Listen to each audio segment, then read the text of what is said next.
Hey guys, welcome back to Life of Bliss. My name is Kyle, and today I'm going to be going over my review of the BenQ V7050i Ultra Short Throw Projector and the Elite Screens Kestrel DarkUST Floor Rising CLR screen. All right, so let's just start with, holy cow, this image is pretty incredible. Now, I've had an ALR screen from Elite Screens in my setup before, as well as the Cine material from Carl's Place, and I've also tested a few other materials from Carl's Place. But I did not know that a projector could look this good with this much ambient light, especially with the amount of windows that we have down here. This is a really sharp and bright image with the 2500 lumens from BenQ and this awesome screen from Elite Screens. So I am really impressed with this image so far. Now, I'm probably going to comment on this several times during the video, but that's just because I am so impressed with how it looks with all these lights. This setup is the real deal. Now let's move on to the Elite Pro AV Kestrel DarkUST Floor Rising screen and what makes it so great for a setup like this. Now this screen comes in a 120-inch and a 100-inch version, which I currently have now. The case housing the screen is roughly 97.2 inches wide, 5.6 inches tall, and 8.3 inches deep. Now I couldn't find a weight from the manufacturer, but I would say this is roughly about 40 pounds. You can move this on your own, but it's going to be a lot easier if you have one person on either end of the screen. Along with the screen, you'll get a power cord, an infrared and radio frequency remote, and a USB dongle for automatic raising and lowering. Now there are plenty of ways to get this screen to actuate up and down. The first one is going to be on the side of the projector where you'll find a three-way toggle switch. Flip the switch up to raise the screen, back to the middle to stop if need be, and down to lower the screen. This is useful if you happen to misplace the remotes, but the more common method you'll probably use is either the infrared or the radio frequency remote. If for some reason you need to use the IR remote, the IR sensor is tucked back behind the screen housing. The easier of the two remotes is the RF remote. It's non-directional, so you don't need to be pointing it directly at the screen for it to work. Both remotes have the same button layout and function with only 3 buttons. One to raise the screen, stop it at a certain height, and to lower the screen.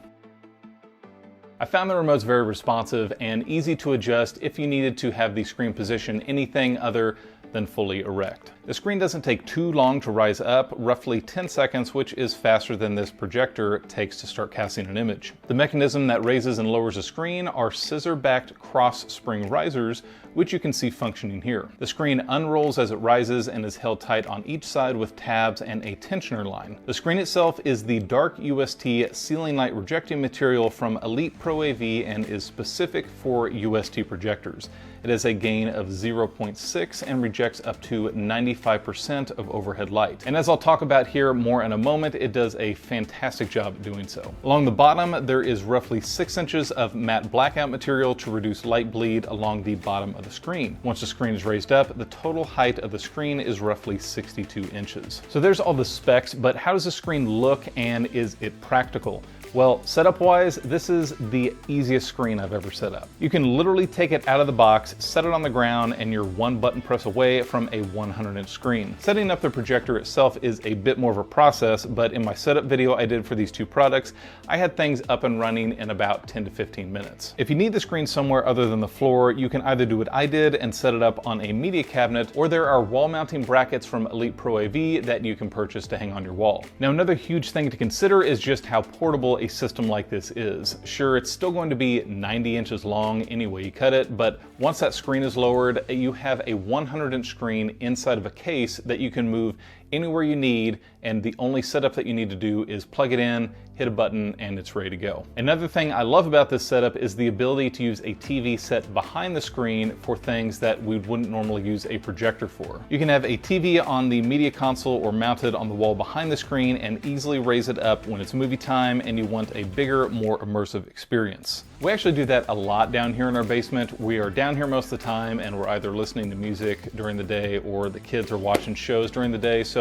we don't really feel the need to use that projector, so that is a nice option for us to have. The image quality of this screen is excellent. Colors pop like I mentioned earlier, edges are crisp, and the CLR effect does a fantastic job blocking out light. Here's an idea of how the screen looks compared to the standard white material that Elite Screens offers.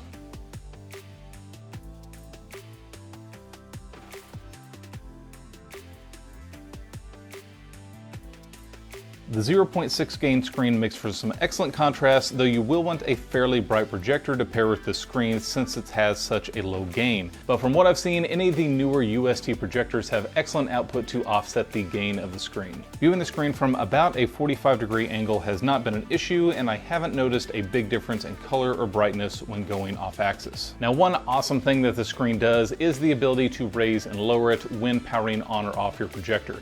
It does this with the included USB dongle that you can plug directly into the projector. When plugged in, it sends an RF signal to the screen whenever it senses the projector is turned on or off. This makes automation that much easier for those of you who like a one-button setup to turn your system on and off. Now, the function of the screen raising is very smooth, but it does tend to sway a bit when it first reaches its resting height. Now, this isn't a problem after a few seconds, but I wouldn't be surprised if you had some swaying if there was a ceiling fan directly above the screen blowing air onto it. One nice safety feature the screen has is along the top edge of the housing, both in the front and the back.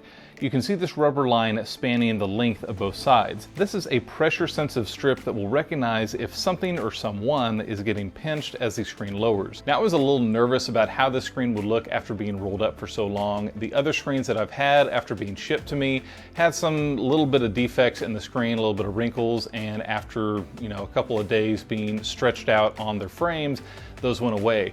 But to my surprise, this screen has 0 wrinkles and 0 defects in it once it's fully raised. The tab tension system really works well to flatten out the surface and gives you a smooth image. Now, over the past month, I have raised and lowered the screen well over 100 times and probably closer to 200 at this point, just with normal viewing and testing, and it has functioned flawlessly every single time. There have been 0 issues with it raising or lowering and getting that nice flat screen once it's all the way up. Now, before you let the price scare you,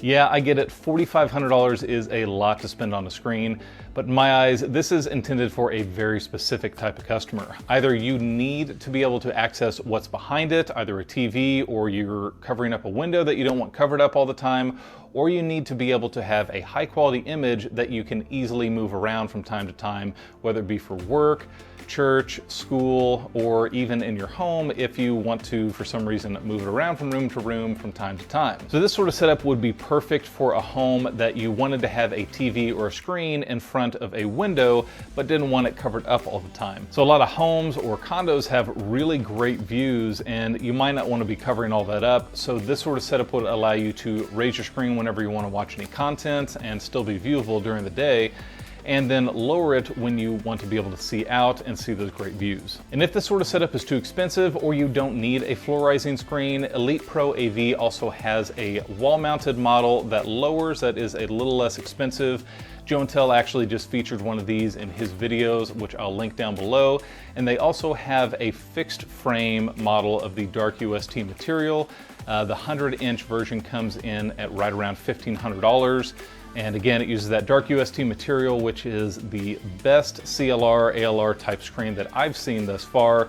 So again, I will be leaving links for everything down in the description below if this is something that you are interested in. So guys, the BenQ V7050i and the Elite Pro AV Kestrel screen have rewritten what I thought was possible with a projector in a space with ambient light.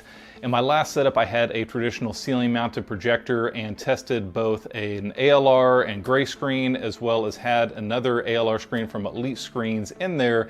And this setup blows those two away. This really is an option if you are looking to get a bigger image in a space than say 80 or 85 inches that you can get with a traditional TV nowadays, and you want something 100, 120 inch, this is definitely a good option to go with. You're not going to be getting those dark blacks during the day. There are some compromises, but colors still do pop really well and the image looks fantastic. So again, if you're looking for a larger image, this is a very viable option for daytime and nighttime viewing. So guys, be sure to comment down below for your chance to win the RuiPro 33-foot 8K HDMI 2.1 fiber optic cable. It's easy for you and it really helps me out. And I honestly want to know what you guys think of this setup. Is that floor rising screen something that you guys like? Is it extra, as the cool kids say, let me know down below. And also be sure to use the code LifeOfBliss B7050i at BenQ's website if you guys are interested in the B7050i projector. That will save you $350 up until September 28th. So be sure to use that code if you're interested. I'll be leaving links to all these products down in the description below. I appreciate you guys watching, and I will see you soon.